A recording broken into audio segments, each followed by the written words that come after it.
Bienvenidos a Mountain and Science, un canal que pretende divulgar las ciencias naturales y la montaña. Un glaciar es una gruesa masa de hielo y nieve, originada a la superficie terrestre, debido a un proceso de acumulación, compactación y recristalización del manto nivoso, mostrando evidencias de flujo ya sea en el pasado o en la actualidad. Los glaciares forman parte de dos ciclos fundamentales del sistema Tierra, ya que forman parte tanto del ciclo hidrológico como del ciclo de las rocas.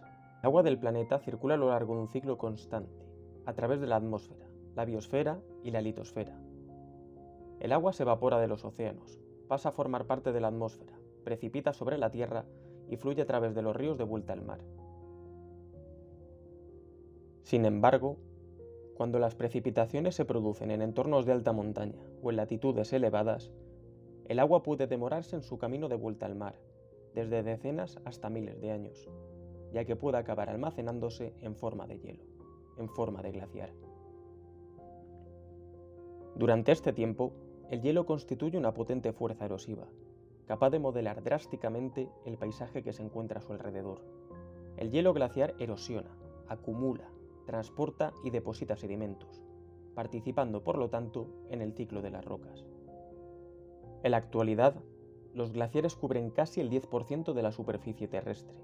Sin embargo, durante el pasado geológico reciente, tanto los casquetes polares como los glaciares presentes en las cordilleras terrestres cubrían enormes áreas de hielo que podían alcanzar miles de metros de espesor. Incluso ciertas teorías sobre un pasado más lejano nos hablan de periodos en los que nuestro planeta sería algo parecido a una enorme esfera de hielo. Los glaciares no son simplemente un fenómeno del pasado, sino que, como veremos, siguen esculpiendo y transformando la superficie de nuestro planeta. Existen dos tipos principales de glaciares, los glaciares de valle o alpinos y los glaciares de casquete. Los glaciares alpinos son aquellos que se encuentran en zonas montañosas elevadas, donde suelen seguir los valles por los que en un principio discurrían corrientes de agua. Debido a su localización, reciben el nombre de glaciares alpinos o de valle. Cada glaciar es en realidad una corriente de hielo, confinada por el relieve de las montañas, que fluye valle abajo desde una zona de acumulación situada en su parte superior. Los glaciares de casquete, sin embargo, existen en una escala mucho mayor. Se encuentran a elevadas latitudes, en los polos terrestres, donde las bajas temperaturas y la escasa radiación solar constituyen unas condiciones idóneas para la acumulación de nieve y por lo tanto de hielo. A lo largo de la historia del planeta han existido numerosos y vastos glaciares de casquete. En la actualidad, solamente dos merecen este estatus: los majestuosos casquetes de hielo de Groenlandia y de la Antártida. En el Polo Norte, la isla de Groenlandia se encuentra cubierta por un glaciar de casquete que ocupa el 80% de su superficie y que constituye una imponente masa de hielo de 1,7 millones de kilómetros cuadrados. Su media de espesor se encuentra en 1500 metros, pudiendo alcanzar en algunas zonas hasta los 3000 por encima del sustrato rocoso. En el otro extremo del globo, en el Polo Sur, se encuentra el gigantesco casquete polar antártico. Cubre el 98% de la superficie de la Antártida y es la mayor masa de hielo de la Tierra, con una extensión de 14 millones de kilómetros cuadrados. Contiene 30 millones de kilómetros cúbicos de hielo, suponiendo el 90% del volumen total de hielo glaciar del planeta. Groenlandia supone el 8%, mientras que los glaciares repartidos a lo largo de todas las cordilleras terrestres tan solo suponen un 2%. En algunas regiones del litoral antártico, el hielo es capaz de fluir hacia el interior de las bahías, creando lo que se conoce como plataformas glaciares. Grandes masas de hielo flotante que se extienden mar adentro desde la costa.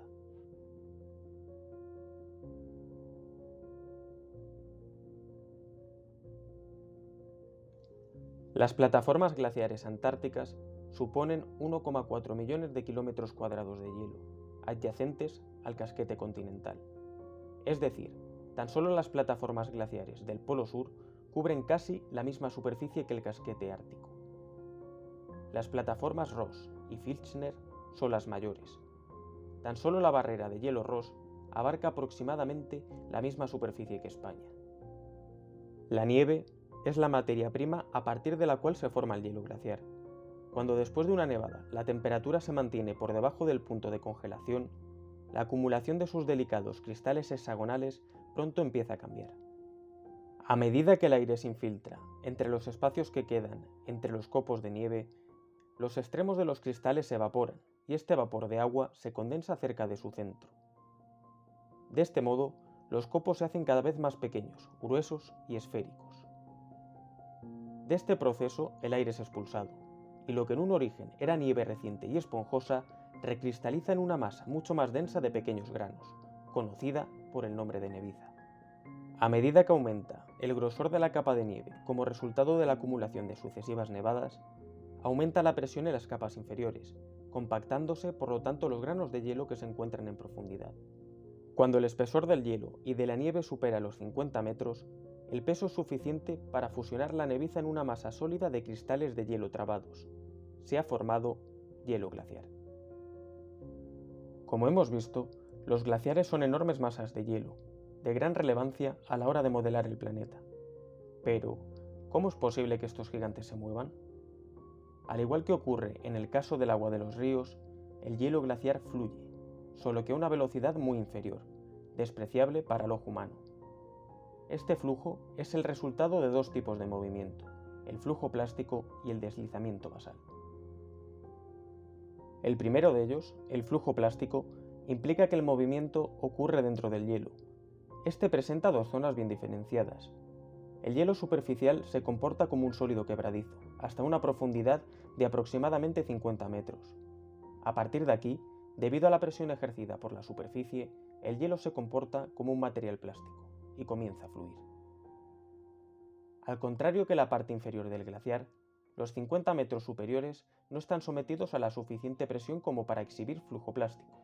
De este modo, el hielo es frágil y quebradizo, y se le suele denominar zona de fractura, siendo transportado a caballo por el hielo inferior. Cuando el glaciar se mueve sobre un terreno irregular, la zona inferior, debido a su comportamiento plástico, se adapta relativamente a él, mientras que la zona de fractura, al ser de naturaleza quebradiza, está sujeta a una gran tensión, lo que provoca una serie de roturas y hendiduras denominadas grietas o crevases. Estas hendiduras pueden alcanzar una profundidad de hasta 50 metros. Por debajo de esta, el flujo plástico las sella. El segundo mecanismo responsable del movimiento glaciar es el deslizamiento basal, y consiste en el desplazamiento de toda la masa de hielo a lo largo del terreno. Con la excepción de algunos glaciares polares, donde el hielo está probablemente congelado hasta el lecho de roca, se piensa que la mayoría de glaciares se mueven mediante este proceso. Este mecanismo depende de la presencia de agua líquida en las zonas de contacto entre el glaciar y el lecho rocoso. Este agua procede de la fusión del hielo glaciar, que puede ser resultado de diferentes procesos. Un aumento de la temperatura debido al calor por fricción que produciría el flujo plástico, el calor añadido desde el interior de la Tierra y la recongelación del agua que se ha escurrido desde la superficie, ya que este cambio de estado libera calor latente. En este proceso, el agua de fusión actúa probablemente como un gato hidráulico y como un lubricante que facilita el desplazamiento del hielo sobre la roca. Si pudiésemos observar a un glaciar alpino moverse, nos daríamos cuenta de que todo el hielo del valle no se mueve a la misma velocidad. La fricción producida por el contacto con el lecho de roca hace más lento el movimiento del hielo en su zona inferior. Del mismo modo, la fricción creada por las paredes del valle provoca que el flujo sea mayor en su centro. ¿A qué velocidad se mueve el hielo glaciar? Las velocidades medias varían considerablemente entre un glaciar y otro. Algunos se pueden mover a una velocidad de tan solo unos centímetros al día, mientras que otros pueden desplazarse hasta varios metros diarios. Como ejemplo, podemos basarnos en la velocidad de movimiento de dos glaciares situados en el macizo del Mont Blanc. El glaciar de Les Bossons es uno de los glaciares alpinos más rápidos, debido a su fuerte inclinación, avanzando 190 metros anuales. Mientras, su vecino, el Mer de Glé, presenta una velocidad media de 110 metros por año. Además, la velocidad de un mismo glaciar puede variar a lo largo de su longitud. En este caso, la parte superior se desplaza a 120 metros anuales, mientras que en su parte final tan solo avanza 90 metros por año. La nieve es la materia prima a partir de la cual se forma el hielo. De este modo, los glaciares se forman en zonas donde cae más nieve en invierno de la que se derrite durante el verano. La acumulación del manto nevoso y la formación del hielo se produce en la zona de acumulación. En esta, la adición de nieve aumenta el espesor del glaciar y provoca su movimiento. Su límite se conoce como el límite de las nieves perpetuas. Más allá de este límite se encuentra la zona de ablación, donde se produce una pérdida de masa del glaciar, ya que se derrite toda la nieve acumulada durante el invierno, así como parte del hielo. Además de la fusión, los glaciares también se desgastan cuando se rompen grandes fragmentos en un proceso denominado desmembramiento. Este proceso provoca la creación de icebergs, allí donde las masas de hielo desembocan en mares o lagos.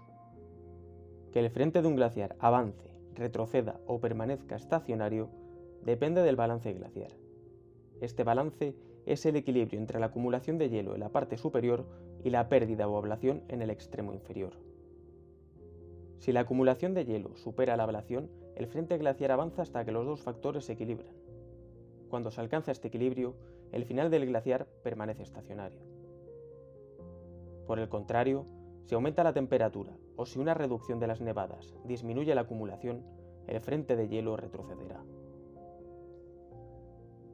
Cualquiera que haya visitado una región montañosa ha podido presenciar la potente fuerza modeladora del paisaje que ejercen los glaciares, aunque estos hayan desaparecido hace miles de años. Su erosión se produce fundamentalmente mediante dos procesos: arranque y abrasión. El proceso conocido como arranque se produce cuando el agua de fusión se introduce entre las grietas del lecho de roca, situado en el fondo del glaciar y en los laterales del valle, y se congela. Debido a la congelación, el agua se expande, actuando como una enorme palanca, que fragmenta la roca, la suelta y la arranca. De este modo, sedimentos de todos los tamaños pasan a formar parte de la carga del glaciar, siendo arrastrados valle abajo. Cuando el hielo situado en el fondo arrastra grandes fragmentos rocosos, puede llegar incluso a excavar surcos y arañazos sobre el lecho de roca, y que reciben el nombre de estrías glaciares. Estos surcos proporcionan una valiosa información sobre la dirección que sigue o siguió el flujo de hielo. El segundo proceso erosivo importante es la abrasión. A medida que el hielo y su carga de fragmentos rocosos se deslizan sobre el lecho de roca, actúan de forma similar a un papel de lija, puliendo y alisando la superficie que encuentran a su paso.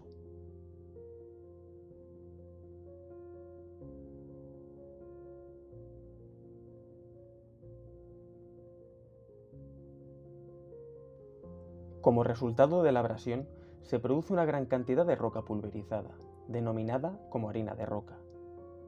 La cantidad de harina que se puede producir es tan elevada que a menudo tiñe de un característico color grisáceo las corrientes de agua que fluyen fuera de un glaciar y que suelen acabar formando diferentes ríos.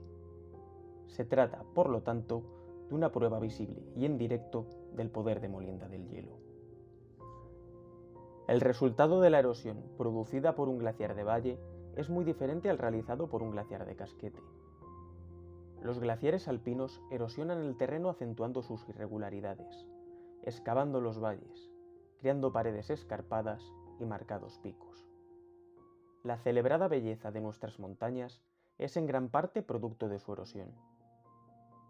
Por el contrario, a pesar de que la potencia erosiva de los casquetes de hielo es enorme, estos generalmente fluyen por encima del terreno, por lo que tienden a suavizar el relieve que encuentran a su paso. Antes de una glaciación, los valles de montaña se caracterizan por ser estrechos y en forma de V, debido a la fuerza erosiva de los ríos.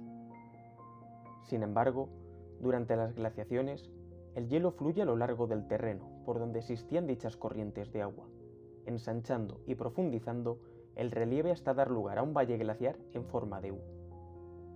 Además de dar lugar a un valle más ancho y profundo, el glaciar también endereza el valle.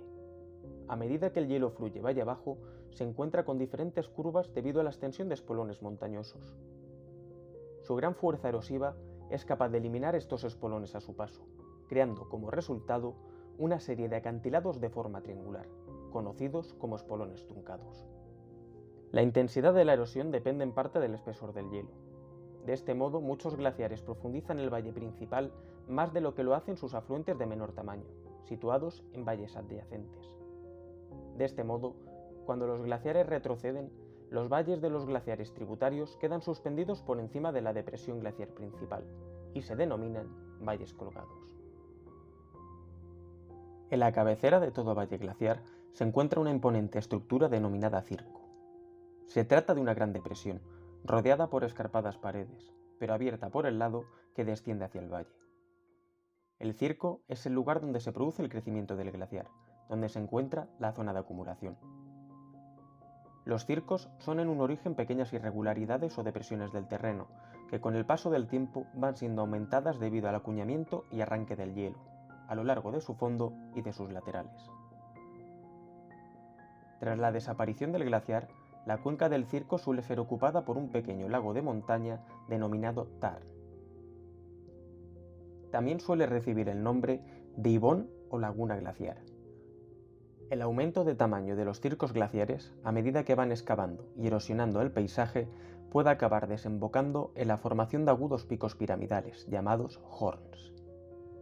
El ejemplo más famoso lo podemos encontrar en el Matterhorn, de los Alpes suizos. Su formación se debe a la acción conjunta de un grupo de circos situados alrededor de una sola montaña elevada. A medida que estos aumentan de tamaño, van excavando las paredes de la prominencia rocosa, hasta dar lugar a un horn aislado. Por otro lado, cuando los circos glaciares se agrupan en lados opuestos de una misma divisoria, la divisoria que los separa se reduce hasta una estrecha y afilada cresta denominada arista. Estas también pueden formarse debido a la erosión producida por las lenguas glaciares.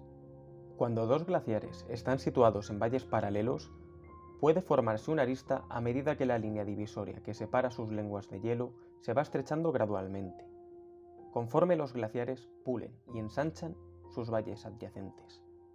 Un caso característico de valle glaciar son los fiordos. Son profundas ensenadas que se pueden encontrar en latitudes elevadas, allí donde las montañas se encuentran cerca del océano. Se trata de valles glaciares inundados, que quedaron sumergidos a medida que los glaciares retrocedían y el nivel del mar aumentaba. Las profundidades de estos majestuosos valles pueden llegar a superar los 1000 metros. A diferencia de los ríos, los glaciares son capaces de erosionar sus lechos muy por debajo del nivel del mar, por lo que no solamente una transgresión marina puede explicar su profundidad. En muchos paisajes glaciares, especialmente en aquellos esculpidos por glaciares continentales de casquete, el hielo modela pequeñas protuberancias del lecho de roca dando lugar a lo que se conoce como rocas aborregadas. Estas rocas se forman cuando la abrasión glaciar alisa la pendiente que se encuentra enfrente del avance del hielo, mientras que el proceso de arranque aumenta la inclinación del lado opuesto. Este tipo de rocas nos indican la dirección del flujo glaciar, ya que la pendiente más suave se encuentra en el lado desde el que avanzó el hielo. Los glaciares recogen y transportan una gran cantidad de materiales rocosos a medida que se desplazan por el terreno. Finalmente, estos materiales son depositados cuando se funde el hielo. Todos los sedimentos de origen glaciar reciben el nombre de derrubios glaciares. Podemos clasificarlos en dos tipos: los materiales depositados directamente por el hielo glaciar, que se conocen como tilts, y los sedimentos dejados por el agua de fusión, denominados derrubios estratificados. Los derrubios estratificados están seleccionados de acuerdo con el peso y el tamaño de los granos. Ya que el hielo no puede realizar esta selección, lo realiza su agua de fusión. El agua de fusión normalmente surge a gran velocidad del extremo final del glaciar, transportando una gran cantidad de material suspendido. A medida que el agua se aleja del glaciar, se desplaza sobre la superficie relativamente plana de su frente y pierde rápidamente velocidad. Por lo tanto, una gran parte de su carga se deposita en el terreno, y el agua de fusión empieza a entretejer un complejo sistema de canales. Cuando esta estructura se forma a raíz de un glaciar de casquete se denomina llanura aluvial, y cuando se debe a un glaciar alpino recibe el nombre de tren de valle. Una de las formas más comunes constituidas por depósitos glaciares, fundamentalmente de til, son las morrenas. Los glaciares alpinos dan lugar a dos tipos de morrenas que solamente se pueden encontrar en valles de montaña: las morrenas laterales y centrales. Como hemos visto anteriormente, A medida que un glaciar se desplaza valle abajo, es capaz de arrancar y arrastrar una gran cantidad de roca de los laterales del valle. Además, se añade una gran cantidad de rubios a su superficie, debido a numerosos desprendimientos, acumulándose todo este material en los bordes del hielo.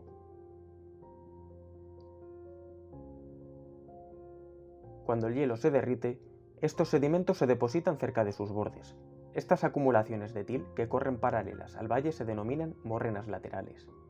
Por otro lado, las morrenas centrales se crean cuando dos glaciares de valle se unen para formar una sola corriente de hielo. Los derrubios que antes eran transportados a lo largo de los bordes de cada uno se unen formando una característica banda oscura dentro del recién ensanchado glaciar. En los glaciares alpinos de gran tamaño es frecuente observar varias morrenas centrales, ya que suelen ser formados por varios afluentes glaciares que se unen al valle principal. Como hemos visto, los glaciares son un elemento imprescindible del sistema Tierra. Esculpen y transforman la superficie de nuestro planeta. Crean hermosos relieves montañosos que nos infunden temor y admiración. Sin embargo, estas gigantescas masas de hielo que nos parecen imperturbables y eternas están lentamente muriendo delante de nuestros ojos. De hecho, nosotros somos la causa de su agonizante final. Prácticamente la totalidad de los glaciares del planeta se encuentran en retroceso. A medida que aumentan los efectos del calentamiento global, tienen menos cabida entre nosotros, ni siquiera donde hasta ahora se encontraban sus mayores santuarios, las mayores cordilleras terrestres y los polos. En los últimos 100 años, todos los glaciares alpinos han sufrido importantes retrocesos, siendo prácticamente irreconocibles en la actualidad. En el caso de los Pirineos, 33 de los 52 glaciares que existían a lo largo de la cordillera en 1850 ya han desaparecido, la mayoría de ellos después de 1980. Si comparamos el glaciar de Monte Perdido a lo largo del último siglo, podemos observar que prácticamente ha desaparecido. Nací en 1992, pertenezco a esa generación que a lo largo de nuestro ciclo de vida presenciaremos la extinción de los últimos glaciares del Pirineo. Ni siquiera las frías condiciones de los polos pueden mantener a estos gigantes de hielo durante mucho más tiempo. El calentamiento global provocado por la emisión a la atmósfera de gases de efecto invernadero, como producto de desecho de nuestra civilización, está aumentando considerablemente la temperatura de los polos. El hielo estival del Ártico se ha reducido un 40% en tan solo 40 años, y las proyecciones sobre el derretimiento de la banquisa ártica sugieren que a finales de la década de 2030 los veranos árticos pueden quedar libres de hielo marino. Por otro lado, el ritmo de deshielo de la Antártida se ha triplicado desde la década de los 90. Tan solo entre 2014 y 2017, el continente helado experimentó una pérdida de la capa de hielo equivalente a la superficie de Mongolia. Siempre hemos creído que el aumento del nivel del mar sería la mayor catástrofe que provocaría el deshielo de los polos, pero nos equivocábamos. El efecto que mayor repercusión tendrá en nuestra vida será la desaparición del sistema de refrigeración que ha mantenido el clima del planeta en equilibrio durante miles de años. El hielo de los polos tiene la capacidad de reflejar una gran cantidad de radiación solar, enviándola de vuelta al espacio, evitando que ésta se acumule en la superficie terrestre y suavizando por lo tanto el efecto invernadero. Sin embargo, a medida que se produce el retroceso de los casquetes de hielo, la capacidad de los polos para reflejar esta radiación es cada vez menor, y de forma simultánea se produce un aumento de la superficie marina. El mar, al contrario que el hielo, es una superficie muy absorbente, por lo que almacena una gran cantidad de energía procedente del Sol, favoreciendo por lo tanto un aumento de la temperatura.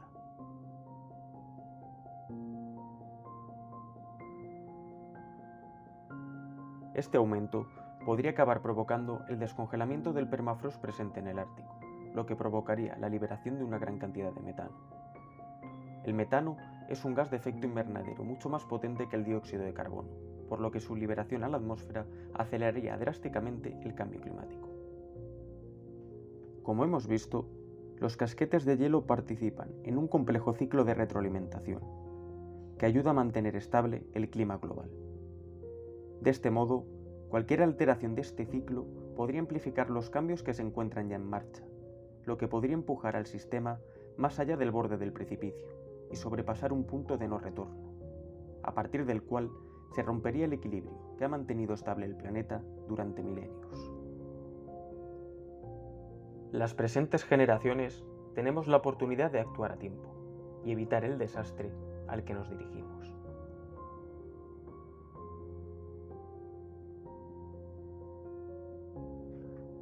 Los glaciares no son solamente importantes por su belleza, sino que desempeñan un papel fundamental en el mantenimiento de la biodiversidad y del clima del planeta.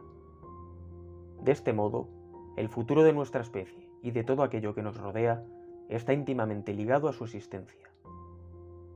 Queda en nuestras manos preservarlo.